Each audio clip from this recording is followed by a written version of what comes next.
He go to school, ne he goes to school. Dear student, we are going to discuss about he go to school or he goes to school. How can we use s or es with the main verb? Welcome to Grammar Academy. আমি নতুন একটা video লই স্বাগতম জানাইছো।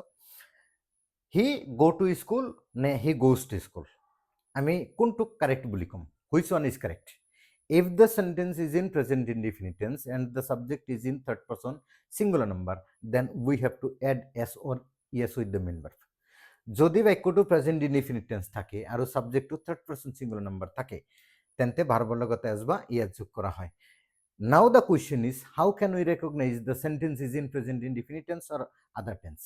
আমি কেনেকে গম পাম যে বাক্যটো প্রেজেন্ট ইনডিফিনিট টেন্সত আছে না বেলেগ টেন্সত আছে? হি কি সাবজেক্ট, গো কি ভার্ব, স্কুল কি অবজেক্ট। অর্থাৎ বাক্য কোন টেন্সত পড়িল? Subject plus verb plus object. বাক্য প্রেজেন্ট ইনডিফিনিট টেন্স পড়িল, এতে হি কোন নাম্বার কোন পারসন? পারসন ক্লাসত আমি বুঝাইছো এই কথাটো।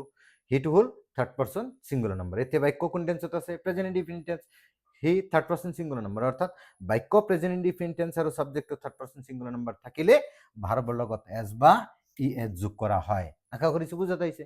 যদি কাৰোবাৰ কিবা প্ৰশ্ন আছে তেন্তে কমেন্ট বক্সত কমেন্ট কৰি গ'লেই হ'ল। লগতে এই যে কেনেকৈ এস যোগ হ'ল, কেনেকৈ ইএস যোগ কৰা হয়, এই বিষয়ে আমি এ টু জেড এটা ভিডিও তোমালোকে লৈ আহিম, আৰু লগতে টেন্সৰ বিষয়ে আমি এটা ভিডিও লৈ আহিম। আজি লৈ এৰিছোঁ।